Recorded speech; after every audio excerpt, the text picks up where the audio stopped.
मनोज जरांगे पाटील जे की मराठा आरक्षणावर संघर्ष करत होते, त्यांनी काल आपला लढा सोडला.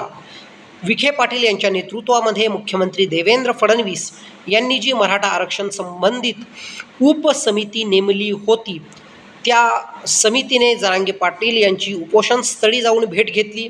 हैदराबाद गॅजेटचा GR देखील शासनाने काढला. त्याचबरोबर आंदोलकांवरील गुन्हे देखील मागे घेणार असा GR देखील शासनाच्या वतीने काढण्यात आला.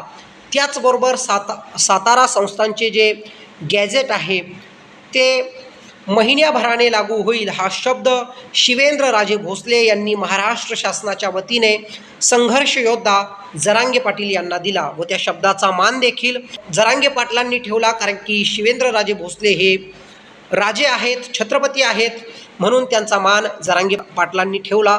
आता त्याचबरोबर आपल्याला हेही उमजून पडतं आहे की मराठा समाजाला न्याय देण्याचं काम मुख्यमंत्री असलेल्या देवेंद्र फडणवीसांनी केलं आहे का, हा प्रश्न, या प्रश्नाचं फायनल उत्तर जेव्हाच भेटेल तेव्हा विधिमंडळाच्या पटलावर हे GR ठेवण्यात येतील व ते पारित करण्यात येतील.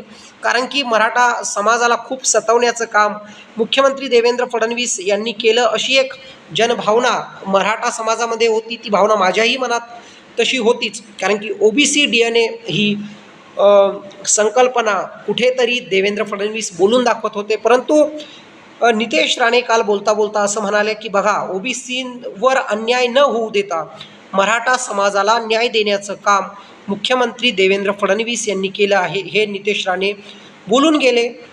मुख्यमंत्री फडणवीस ही असं बोलले की तुम्ही मला कितीही वाईट बोला किंवा शिव्या द्या, मी माझं काम करतच राहणार आहे. तर एकंदरीत मनोज जरांगे पाटील यांचाच हा लढा आहे आणि पूर्ण श्रेय त्यांनाच द्यावं लागेल.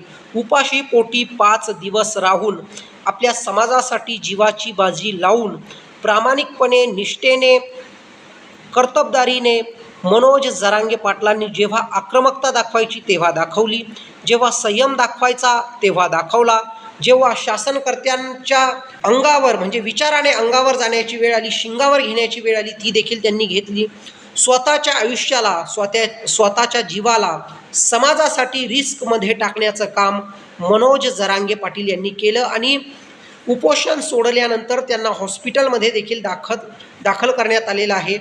म्हणजे तब्येतीची काळजी, कुठलीही काळजी न करता हा समाजच माझ्यासाठी सर्वस्व आहे आणि मी या समाजाचा, हा समाज माझा, ही जनभावना त्यांनी आपल्या कार्यकर्तृत्वातून, कर्मातून दाखवून दिलेली आहे.